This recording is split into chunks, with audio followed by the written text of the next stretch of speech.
everybody, and welcome back to Let's Play the next part of Ty the Tasmanian Tiger. In the last episode, let's just back this up for my headset. Just got to adjust the sound here. There we go, that seems about right. We can always edit the sound in post if we really need to. But welcome back to the next part of Let's Play Ty the Tasmanian Tiger.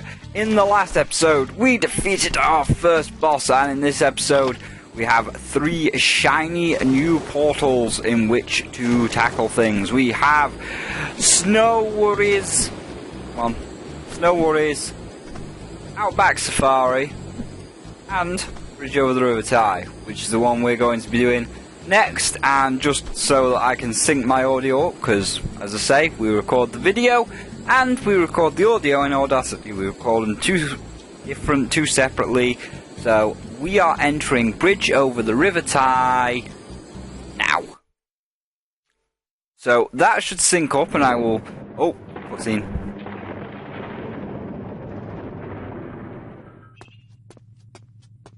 You have done well, my friend. The information you supplied is invaluable. So someone thinks they can stop me obtaining all the talismans? Of course he will never succeed! I want this meddling mammal stopped at any cost! Yes, sir. Right away, sir. Yes, sir. Right away, sir. Those talismans are as good as mine. Begin phase 2!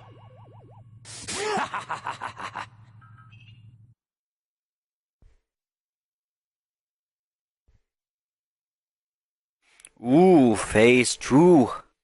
The plot thickens. What could it mean? Either way, it's going to try and stop us. And indeed, there are stronger enemies in this section. The game isn't just... Oh, fucking parrot. Except maybe a moonlit billabong full of giant roaches, spiders and bats. I hate you, parrot. I know you're going to speak again as well, aren't you? You always speak, you always interrupt me. But no, I had to play this level first because this level, man, this is probably my most favourite level. There is a box right behind the start, very easy to miss. And you can see the ability of the Flamerang. It sets things on fire, does burning damage, and as you can see, the opals and the thunder eggs are now blue. You can't see the thunder eggs are blue, but just trust me, because now if you watch when I pick one up, there's a little bit of a snowflake, because this is the ice section. And speaking of Cass over there saying, you see him fly down?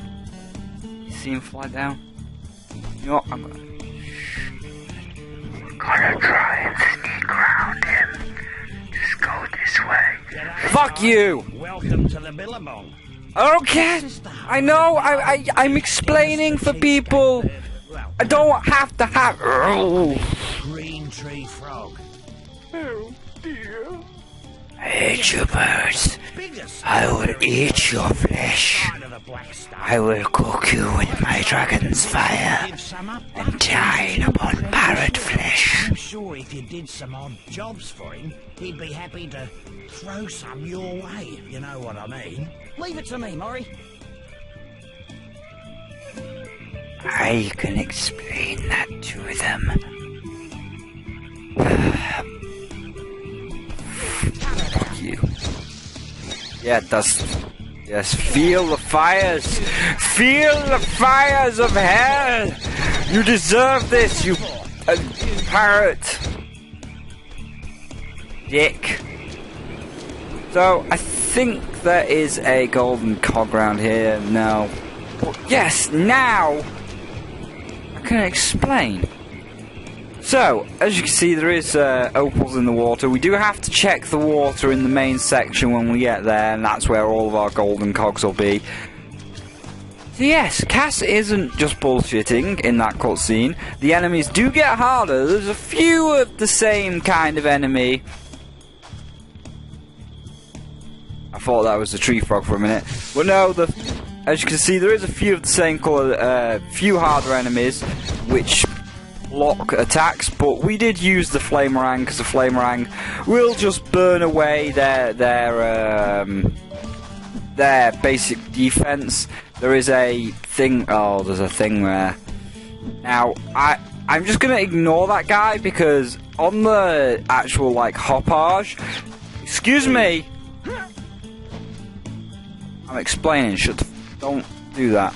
But as you can see, like on the hoppage, the invisible boxes do come out a lot clearer.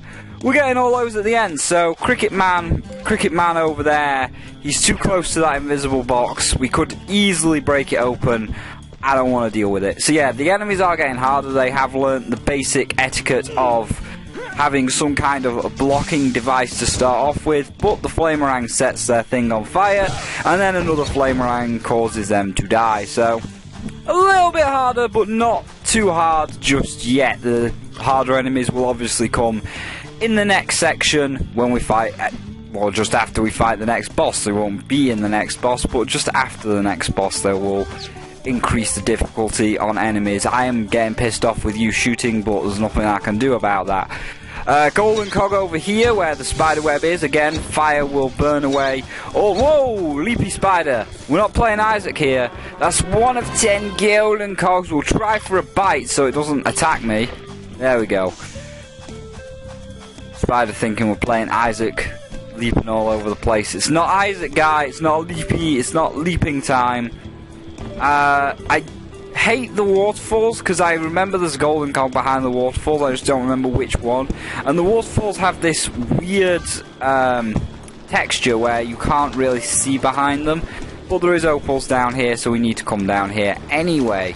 So we'll just dive down into the water and collect our couple of frost opals, hoping to get 100, maybe 200 by the end of our first chapter here. And the levels are going to get longer, so I predict that each level may take 3 videos, 3 20-minute videos. I mean, we're already at 7 minutes, and we haven't really kicked off here. We're only, you know, a little ways through. And as you can see, there's going to be a lot of swimming in some of these levels. Swimming does take a little bit of time, so yeah, probably each video is going to take 3 parts now, but that's fine. But yeah, this level, now that everybody stopped talking like the parrot, everybody shut up, I can talk about bridge over the River Ty because I love this level. It's like the most relaxing level. It's a midnight. Well, I guess it's not quite a midnight, but you know, it's a night time. Everything's all lovely and relaxing. It's got that right amount of lighting, and if we just like aim upwards, look at that sky. Like, you can't really see it because we're in this canyon, but there's a nice moon over there, and when we turn it over here, you'll just see all the stars. It's like the nicest looking level, I think, out of all of them.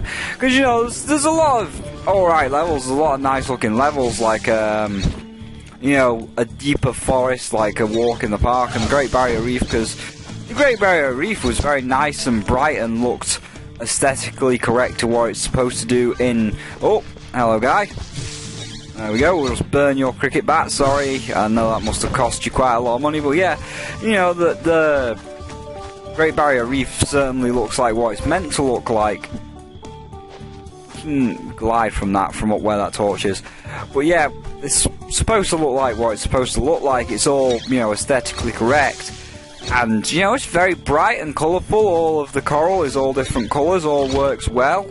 But how did you not die? I burned your thing and then bit you. Okay, I guess biting doesn't affect them. Their cricket-like armour also protects them. Fair enough, fair enough.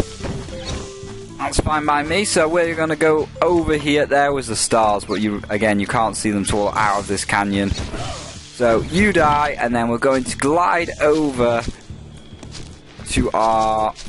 Oh shit, there's another one. Oh shit, they've got some good knockback. I didn't actually realise they're not back. Okay, fair enough. Fair enough. We'll go back up and deal with the situation again, then we can glide for our second golden cog. The camera is being a dick right now. Okay. You die. Get the pie. Have we got an option for the camera? Because I think the camera options have changed since I've come back from America. Controls. Ty's view, flips, normal. What is, first of all, hello everybody, and welcome to Insane Spyro talking from the future, because apparently messing with the options, and this will be in both this video and the next video, I did not realise, but apparently messing with the options actually knocked Audacity off, so we got half of the audio on this video, and now I'm speaking here in post, and then in the next video, luckily, we got the rant from the, about the green frog, which you'll see coming up in the next video, and then it cut out after the green frog rant, because I went back into the camera options and messed with the options, and for some strange reason messing with the options makes Audacity stop recording. I don't know why, but it does, so what can I do? What can I do? Anyway, let's take a drink, because I didn't expect this to actually happen. That's good. And let's also make sure that we don't get any feedback by muting the audio on the computer, because I could hear the audio in post, and now I have to mute it, so you'll still be able to hear me talking, but I can't hear the audio. That way you won't hear like a double wow when we pick up a Thunder Egg. So that's how that works. So, note to self in the future after Bridge Over the River Ty, never press the options button, because it will screw everything up, or it'll just knock out Audacity. So yeah, this is, where are we at right now? Let me just have a look. We are at 11 minutes 53 seconds out of 21 minutes. We have about 10 minutes. Alright, that's a good time. I just had to check where we were, because, you know, if you watched this morning's Isaac video, I don't know if you all watch Isaac or if you all watch Ty or however this goes, but if you watched the Isaac video this morning, you'll know I'm back from America and we had the plane chat, so not sure how I want to work this. Like, maybe, I just realised I've spiders stuck in the web, like I can't get out, but, you know, maybe we'll have all of the Isaac videos I'm just trying to decide how this will work. Seems like some of the audio won't make sense if I, you know, go off on tangents, but I'm thinking that maybe like all of the Isaac videos that I do in the morning, so the one that's coming tomorrow morning will have another Comic-Con story or another America story, and then all of the Thai videos will just have, you know, normality and general, oh, this is the level, there's the beautiful starry sky, there is a spider down there that wants to kill me, etc, etc. I don't know yet. We'll figure it out by the next episode. But you know, we can still have a little chat during this episode, because while I'm running around Bridge Over the River Ty here, I can talk about the investments I've made. As you may know, I have wanted to get into animation for quite some time now, and by the way, the moths around that fire, very nice touch. I like that. I like those little details of the moths flickering around the flames. It's a nice touch. But yeah, as you know, I have been wanting to get into animation for some time now, but I just wasn't ever able to get into animation because basically the programs were too expensive. I thought about going like my friend Lackwood's route, or, you know, Jan Animations, Silly Philly Studios, 2D style, like, oh, we'll get our 2D art book out and we'll draw like 100 pictures and then animate it that way, and that's how I was going to do like my game reviews, but it was like, oh, but the time I like draw all those up, it's going to take quite a while.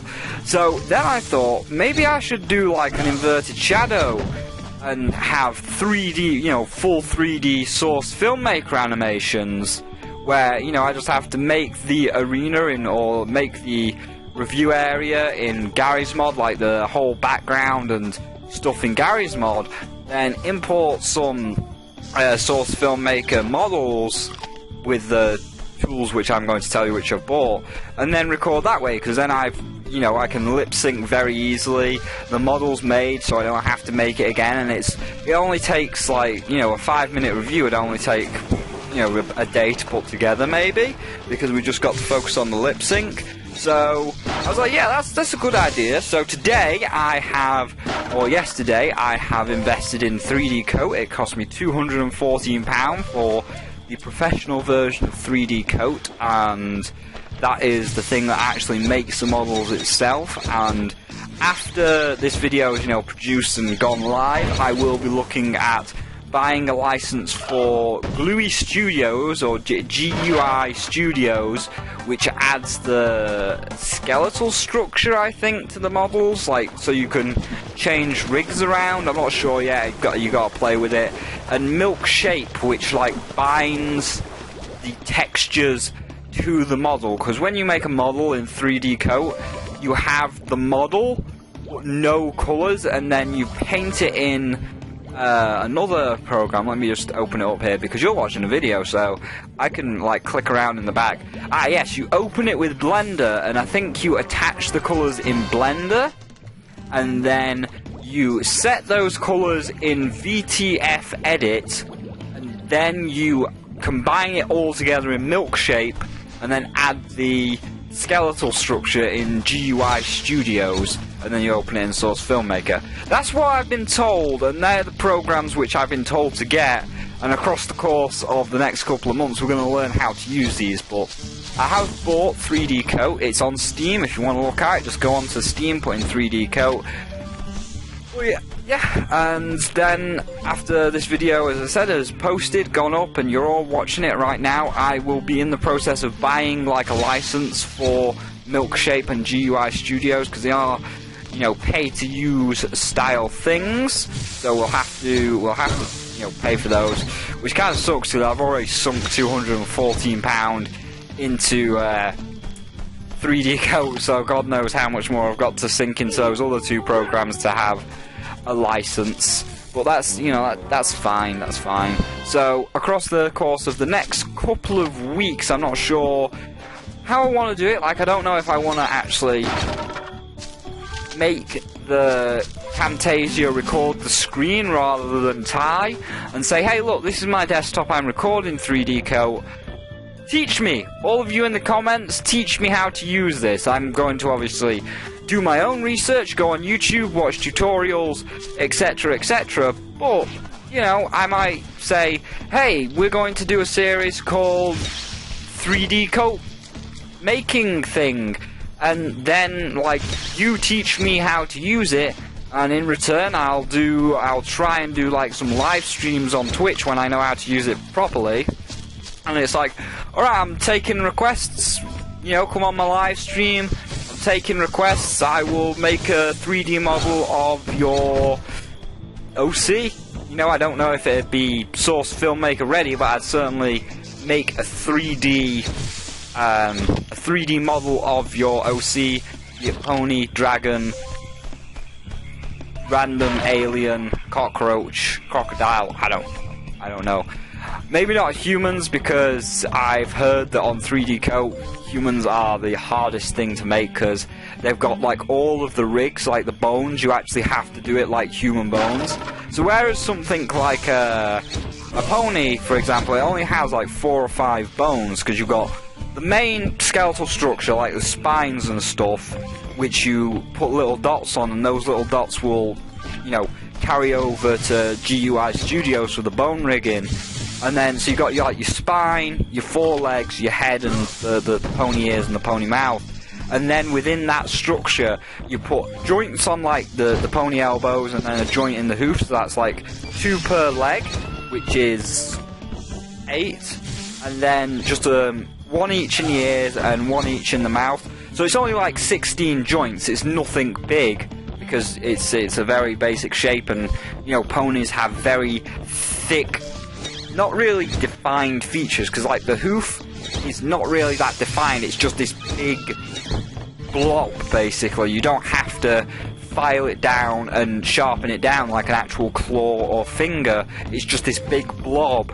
So when you put like a joint in the wrist of the hoof and you move the hoof round, it doesn't matter if the joint is not accurate, because it's so like consumed by this giant blob that's all around it, it'll still look accurate, so it doesn't have to be 100% accurate. and that's why people have said, you know, whether you like the show or you don't like the show, it's easier to learn if you make ponies first, because a lot of their features, like the hooves for example, are just big blobs, and you don't have to be 100% accurate with where the actual joint will get placed for GUI Studios, whereas with like a human, which will be the most advanced thing you'll make, because dragons, again, dragons have claws and muscles and are kind of like humans, but you can kind of cheat, because it's like you can make as many joints as you want, because some dragons like Draga don't have horns, they have ears, so you'll have to put joints in the ears so that the ears like flick around. Or some dragons like Spyro have solid horns, so you don't have to put a joint in the horn, because when you move the head, the horns are just going to move with the head. Whereas with like a human, you've got to have like, you know, eyebrows and muscles and all the facial expressions. And again, that's the same with a pony. Like, a pony only has really two things you need to animate. It has its muzzle, which will just go up and down, and, you know, happy, sad, angry, and its eyes and eyebrows. They're the only two facial features you need to worry about. You know, the ears and the mane can flick, but ponies, again, very simple. They're, you know, just a little bit of a movement. I've gone way over time because I was talking about this, but it's fine for a minute to let me finish. So, you know, it's only like two little joints, and whereas a dragon, it has several joints because it's a longer snout, but it's not as many as a human, because a human has many different facial expressions. Like, you'll never have to put, you know, like when you frown, you get all those lines on your forehead. You'll never have to do that with a pony or a dragon, because a dragon has scales. It's not, the frown's not going to go through the scales. You'll just do it with eyes and mouth. With a pony, again, they're not going to have the wavy lines on their forehead. It's just all eyes and mouth features, whereas humans will have all of the wavy lines on the forehead and other muscular facial features. So I don't know if I'd do humans, but that, you know, that's something for another day. That is something for another day, another time. I hope you enjoyed this video of Ty watching me walk around Moonlit Billabong. In the next video, we are going to take the green tree frog home, so, and obviously in the future, you will see some animation coming out of me, because I've got the programs. I am starting to research how to use these programs, and maybe we can do some videos on how to build characters in these programs, but that's for the future. So, you know, look forward to that. And any tips you have for me other than the ones I've said, like start with ponies and work your way up to more advanced skeletons, any other tips you have for me for using 3D Coat, I'd be happy to hear them in the comments section. But this is Ty, this is a Let's Play, so in the next video we'll be taking the green tree frog home, and we'll be more on topic with Ty rather than 3D Coat. So thank you all for watching this part of Let's Play Ty the Tasmanian Tiger. If you enjoyed the video, feel free to leave a like, and if you're enjoying the series, feel free to subscribe, and I will see all of you in the next one.